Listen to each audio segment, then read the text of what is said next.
जय हिंद दोस्तों। आज की इस वीडियो में हम लोग 27 फरवरी 2024 का करंट अफेयर पढ़ेंगे। ये हमारा 26वां एपिसोड है। शुरू करते हैं। पहला प्रश्न है, हाल ही में स्पेस एक्स ने अपने 300वें फाल्कन 9 मिशन के तहत किस देश के उपग्रह मेरापुती सेकंड को लॉन्च किया है? मेरापुती सेकंड को लॉन्च किया है। Mongolia, Japan, Indonesia, Qatar. ये इंडोनेशिया का है दोस्तों। मेरापुती सेकंड जो उपग्रह है ये किस देश का है? तो ये इंडोनेशिया देश का है। और फाल्कन 9 से लॉन्च हुआ है दोस्तों। फाल्कन 9 जो रॉकेट है दोस्तों, ये स्पेस एक्स कंपनी का है। स्पेस एक्स कंपनी का है जो यूएसए की कंपनी है। और इसी ने मेरापुती सेकंड को लॉन्च किया है। इंडोनेशिया का उपग्रह है ये इंडोनेशिया का उपग्रह है। ये आपको ध्यान रखना है। ये मेरापुती सेकंड जो है दोस्तों, ये उपग्रह का संचालन कौन करेगा दोस्तों? तो ये टेलकोसमेट कंपनी है। टेलकोसमेट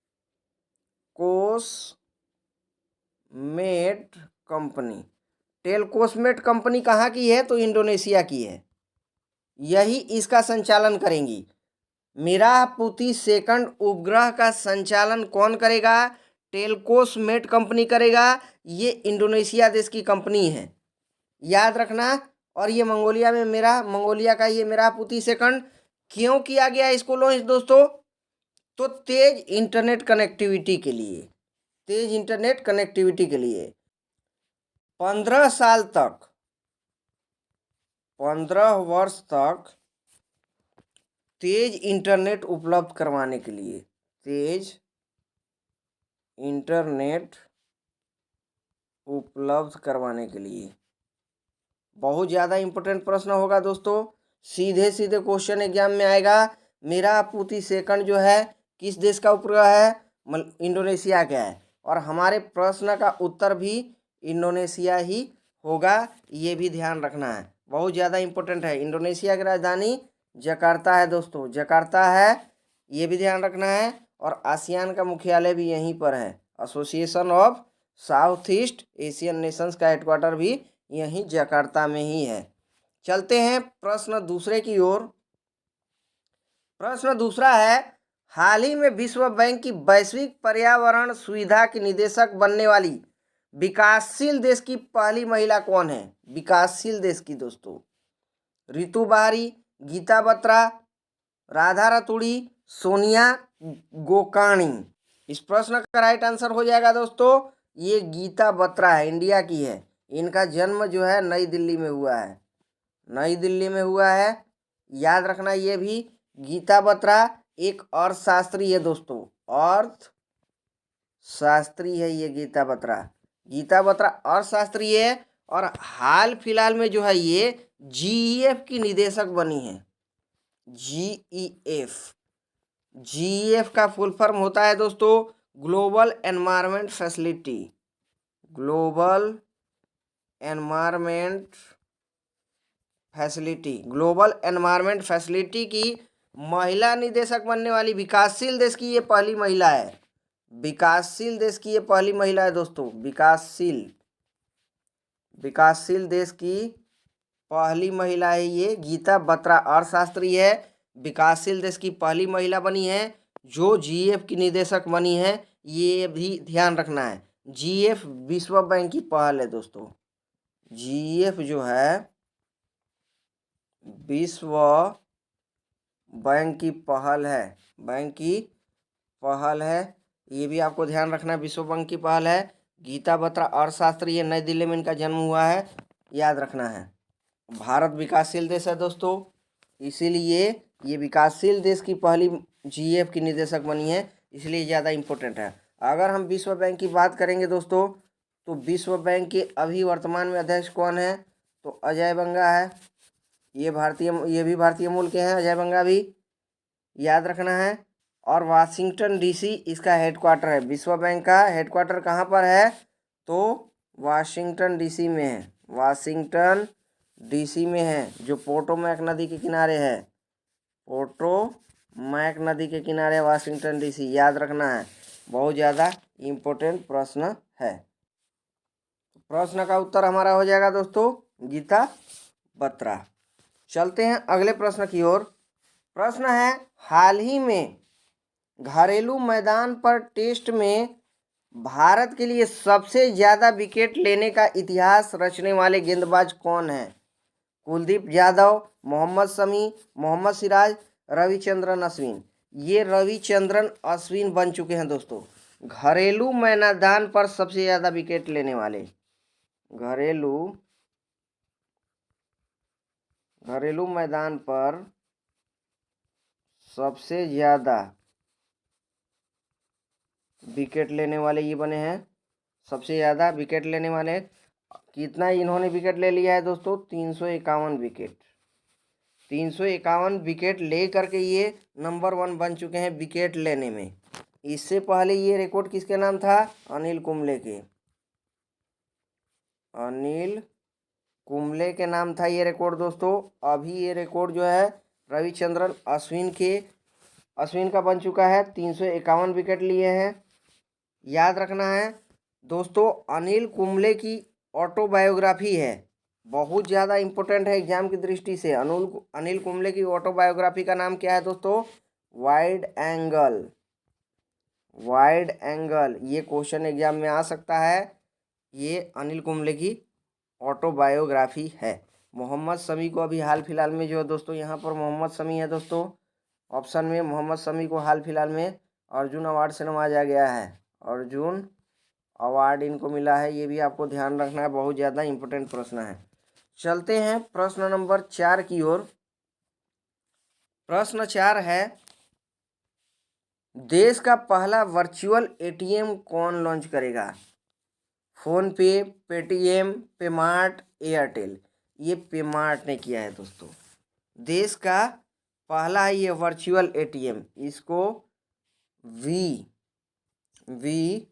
एटीएम से डिनोट करते हैं। वी से वर्चुअल और एटीएम हो जाएगा दोस्तों। पेमार्ट जो है फिनटेक स्टार्टअप है। पेमार्ट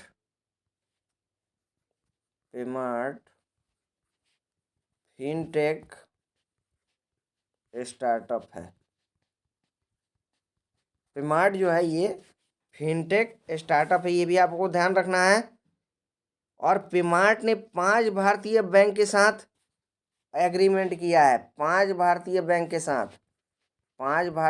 के साथ एग्रीमेंट किया है, मेमोरेंडम ऑफ अंडरटेकिंग किया है 5 भारतीय बैंक के साथ। इसमें IDBI बैंक है, इंडियन बैंक है, जम्मू कश्मीर बैंक है, करूर व्यास बैंक है, ये सब बैंक है दोस्तों, आप नोट कर सकते हैं। IDBI बैंक है, इसमें जो है जम्मू एंड कश्मीर बैंक है दोस्तों, इंडियन बैंक है, करूर व्यास बैंक है, करूर व्यास बैंक है। 5 बैंकों के साथ एग्रीमेंट किया है पेमार्ट ने। उद्देश्य क्या है दोस्तों? कार्डलेस कैश विड्रॉ करना है। कार्डलेस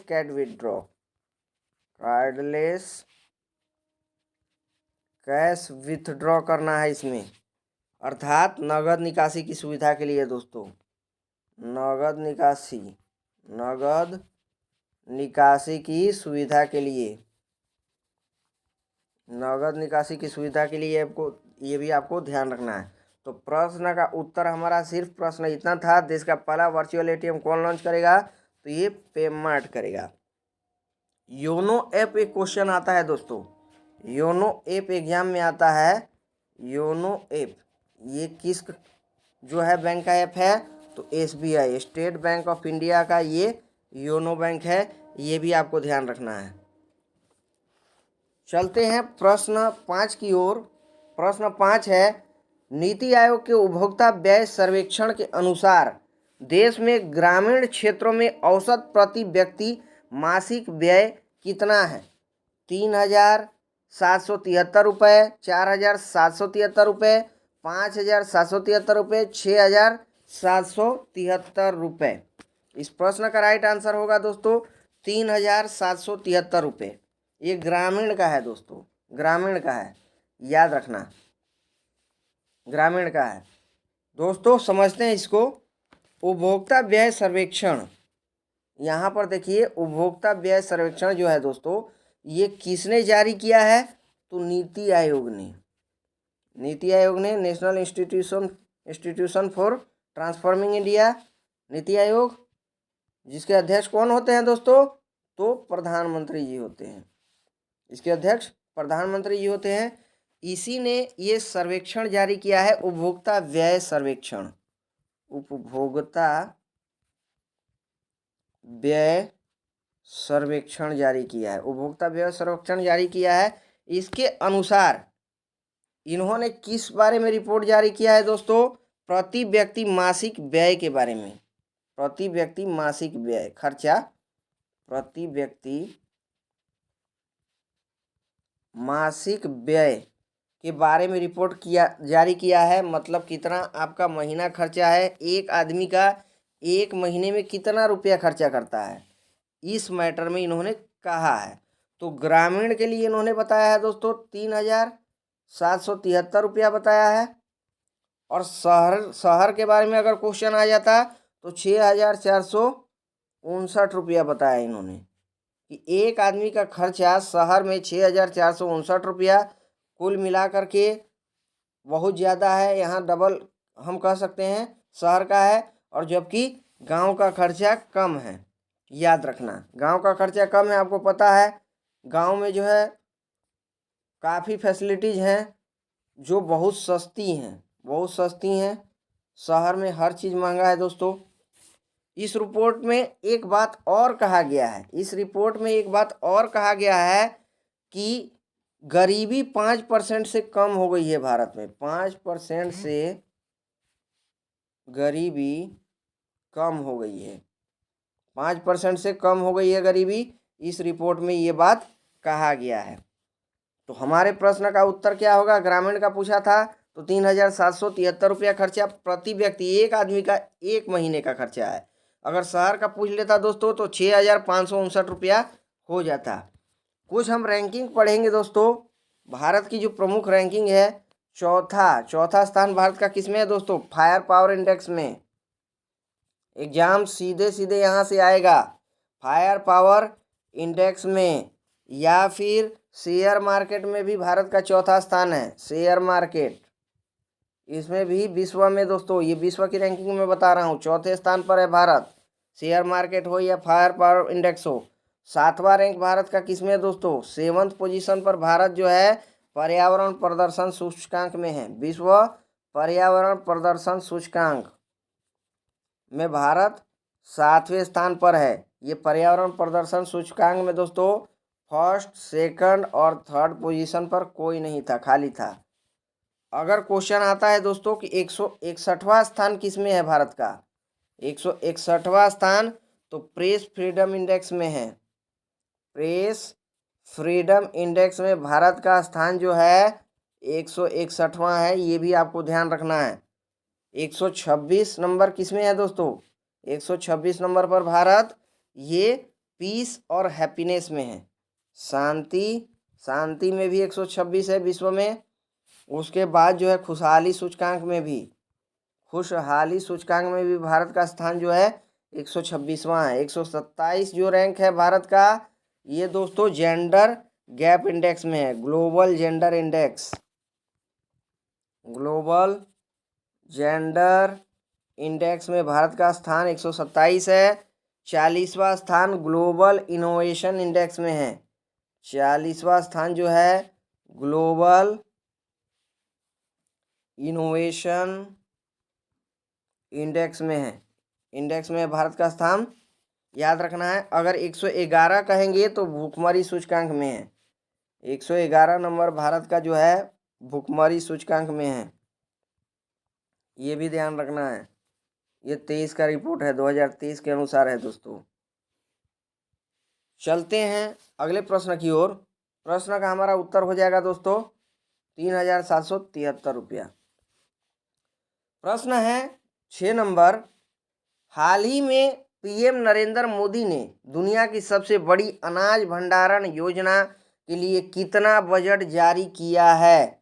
50,000 करोड़ रुपया, 75,000 करोड़ रुपया, 1.25 लाख करोड़ रुपया या फिर 1.50 लाख करोड़ रुपया। ये 1.25 लाख करोड़ रुपया का बजट जारी किया है दोस्तों, यहाँ पर ध्यान रखना है। दुनिया की सबसे बड़ी अनाज भंडारण योजना है ये। दुनिया की सबसे बड़ी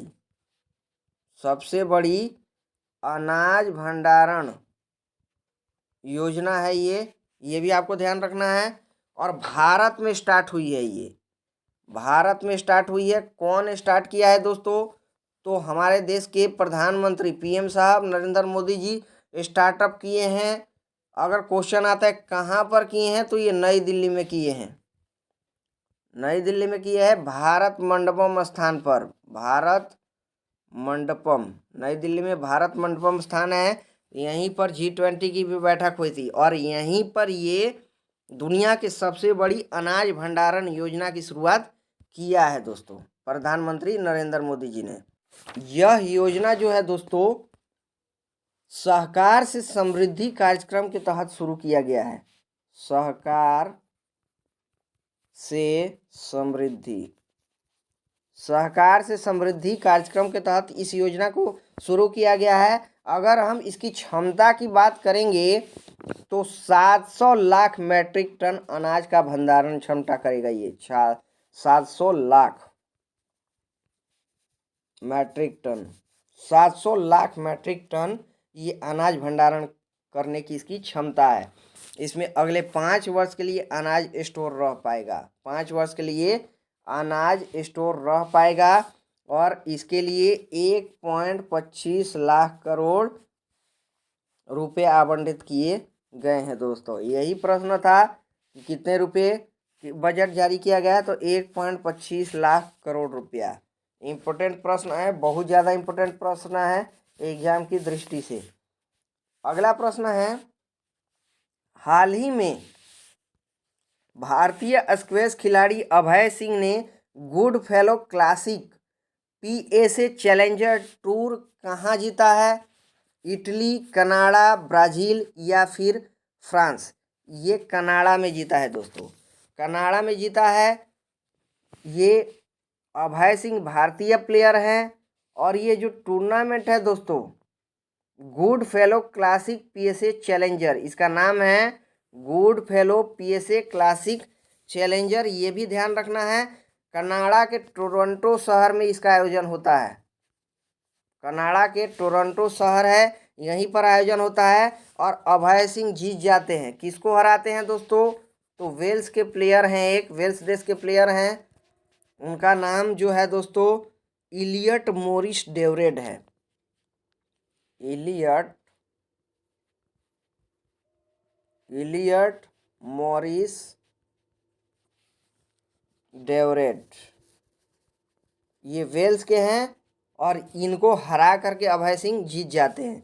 याद रखना, अगर क्वेश्चन आता है प्रश्न का उत्तर हमारा कनाडा हो जाएगा। कनाडा की राजधानी कहाँ है? तो ओटावा है दोस्तों, कनाडा की राजधानी ओटावा है, ये भी ध्यान रखना है। यहीं कनाडा में मॉन्ट्रियल शहर है, मॉन्ट्रियल प्रोटोकॉल हुआ था, जहाँ पर मॉन्ट्रियल प्रोटोकॉल यहीं पर कनाडा में हुआ था दोस्तों। ये 16 सितंबर 1987 का डेट है, 16 सितंबर 1987 की तारीख है। इसी दिन ओजोन परत के संरक्षण के लिए प्रोटोकॉल हुआ था यहाँ पर। और 16 सितंबर को इसीलिए दोस्तों हर साल जो है ओजोन संरक्षण दिवस मनाया जाता है। प्रश्न का उत्तर हमारा हो जाएगा कनाडा। चलते हैं अगले प्रश्न की ओर। प्रश्न है, हाल ही में भारत का पहला सेप्टिक टैंक सफाई रोबोट होमोसेप एटम किसने विकसित किया है? IIT Rishikesh, IIT Mumbai, IIT Madras, IIT Kanpur? ये IIT मद्रास ने विकसित किया है, IIT मद्रास विकसित किया है दोस्तों। ये होमोसेप एटम रोबोट का नाम है। ये भारत का पहला सेप्टिक टैंक सफाई रोबोट है, ये लॉन्च हुआ है। भारत का पहला सेप्टिक टैंक जो है ये सफाई रोबोट है। मैनहोल दोस्तों, जो गटर होता है दोस्तों, आप लोग देखते हैं जो शौच क्रिया के उपरांत जो है इस प्रकार के जो है गली में जो है आप देखिएगा रोड के नीचे जो खुदाई होती है, गटर होता है दोस्तों, ये इसमें शौच भरा रहता है, गंदगी होता है, इसको मनुष्य अपने हाथ से करते हैं दोस्तों। आज तक आप देखते हैं इसको किस प्रकार से सफाई किया जाता है। तो इसी चीज़ को रोकना है उद्देश्य, कि आदमी स्वयं अपने हाथ से ना करके रोबोट के द्वारा ये काम कराया जा सके। तो इसीलिए इसको विकसित किया गया है, होमोसेफ एटम रोबोट का नाम है। ये भी आपको ध्यान रखना है, मैनहोल की सफाई हाथ से ना हो, इस प्रथा को रोकना है। आप नोट कीजिए दोस्तों, मैनहोल की सफाई हाथ से ना हो, इसको रोकने के लिए मैनहोल की सफाई हाथ से ना हो, मशीन के द्वारा हो, इसीलिए इसको विकसित किया गया है। Septic tank and manhole cleaning robot है ये। Septic tank and manhole cleaning cleaning robot है ये, याद रखना है। प्रश्न का राइट आंसर, इसको विकसित किसने किया है? तो IIT मद्रास ने किया है। अगला प्रश्न है, हाल ही में केंद्रीय मंत्री अनुराग सिंह ठाकुर ने फिल्म प्रमाणन सुविधा कार्यालय की स्थापना कहाँ करने की घोषणा की है? जम्मू कश्मीर, हिमाचल प्रदेश, हरियाणा, चंडीगढ़। तो ये चंडीगढ़ में करने की घोषणा की है दोस्तों। चंडीगढ़ में करने की घोषणा की है। आपको पता है central board of film certification, आप देखते हैं कोई भी चलचित्र देखते हैं तो आप उस पर लिखा रहता है दोस्तों, central board of film certification. इसका काम क्या है दोस्तों? कोई भी चलचित्र आप बनाते हैं उसको कानूनी जो है वैधता कौन डिसाइड करता है कि ये चलचित्र चलाना चाहिए कि नहीं चलाना चाहिए, क्या सही है क्या गलत है? तो यही central board of film certification करता है। इसका हेडक्वार्टर मुंबई में है। यही बताता है कि कौन सा चलचित्र आप देखते हैं, कोई भी फिल्म रिलीज होती है तो आप देखते हैं कट लगाते हैं कि उस फिल्म को दृश्य को हटा दिया गया, तो यही सलाह देते हैं और इन्हीं के द्वारा ये होता है दोस्तों। Central board of film certification, यही इनका काम है। किसी फिल्म पर बैन लगाना है तब भी ये लगा सकते हैं, इनकी फुल पावर है। तो अभी जो है दोस्तों फिल्म प्रमाणन सुविधा कार्यक्रम मिल सके, उसको जो है सभी को मिल सके, मतलब उसको जो है सहूलियत के हिसाब से फिल्म निर्माता को सपोर्ट करने के लिए, फिल्म निर्माता को सपोर्ट करने के लिए ये शुरू किया गया है चंडीगढ़ में, क्योंकि इसका मुंबई हेडक्वार्टर है दोस्तों, आपको पता है, और सभी को जो है इसका लाभ मिल सके इसीलिए इसको किया गया। अभी चंडीगढ़ में जो खोला जाएगा दोस्तों, इससे पंजाबी फिल्म इंडस्ट्री को बड़ा फायदा होगा। पंजाबी फिल्म इंडस्ट्री को ज़्यादा फायदा होगा, क्योंकि आप देखते हैं चंडीगढ़ राजधानी है पंजाब हरियाणा की। याद रखना है, लॉन्च चंडीगढ़ में हुआ है। कौन लॉन्च किया है अगर ये प्रश्न आता है तो ये दोस्तों अनुराग ठाकुर किए हैं। अनुराग ठाकुर इसको लॉन्च किए हैं। आपको पता है अनुराग ठाकुर जो है ये खेल मंत्री भी हैं दोस्तों, और मिनिस्ट्री ऑफ इलेक्ट्रॉनिक्स और इंफॉर्मेशन टेक्नोलॉजी इन्हीं के पास है। Ministry of electronics and IT minister भी यही हैं, तो इन्होंने ही लॉन्च किया है। इसका एक ही उद्देश्य है दोस्तों, ताकि जो है सुविधा मिल सके, सभी को फिल्म प्रमाणन सुविधा मिल सके, इसलिए इसका फिल्म कार्यालय जो है फिल्म प्रमाणन सुविधा कार्यालय चंडीगढ़ में खोला गया। यही प्रश्न का हमारा सही उत्तर हो जाएगा। चलते हैं अगले प्रश्न की ओर, और हमारे क्लास का अंतिम प्रश्न होगा दोस्तों। प्रश्न है, हाल ही में प्रारंभिक स्तन कैंसर का पता लगाने के लिए सवेरा कार्यक्रम किसने प्रारंभ किया है? कार्यक्रम का नाम सवेरा है। ये सवेरा हरियाणा, महाराष्ट्र, गोवा, केरल, ये हरियाणा ने किया है दोस्तों। सवेरा कार्यक्रम बहुत ज़्यादा इम्पोर्टेंट है, याद रखिएगा। और ये यहाँ के CM जो मनोहर लाल खट्टर हैं, मनोहर लाल खट्टर इन्होंने लॉन्च किया है। याद रखिएगा, उद्देश्य क्या है? महिलाओं में प्रारंभिक स्तन कैंसर का सही समय पर पता लगाने के लिए किया गया है। महिलाओं में जो स्तन कैंसर होता है दोस्तों, प्रारंभिक स्तन कैंसर होता है, उसी को पता करने के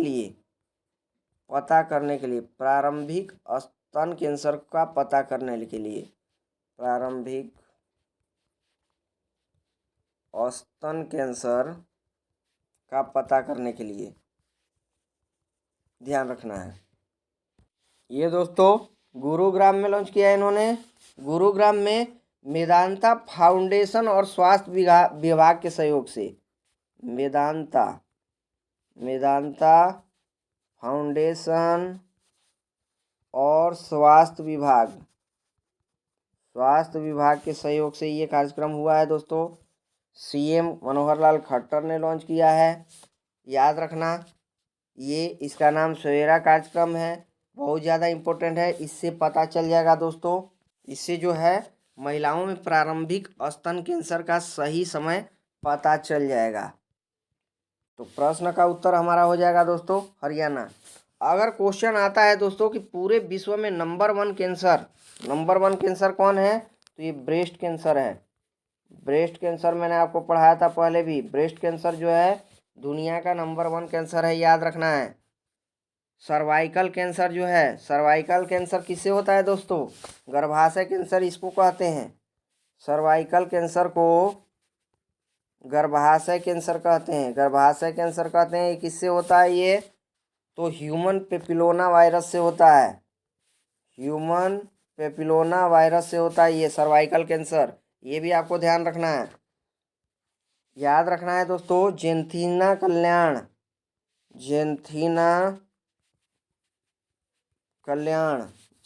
कल्याण जो है, ये भारत की पहली महिला पीच क्यूरेटर बनी है। ये भी ध्यान रखना है। तो दोस्तों आपको वीडियो कैसा लगता है कमेंट करके ज़रूर बताइए। वीडियो को लाइक कीजिए, शेयर कीजिए और ज़्यादा से ज़्यादा चैनल को सब्सक्राइब कीजिए दोस्तों। ज़्यादा से ज़्यादा सभी को शेयर कीजिए वीडियो।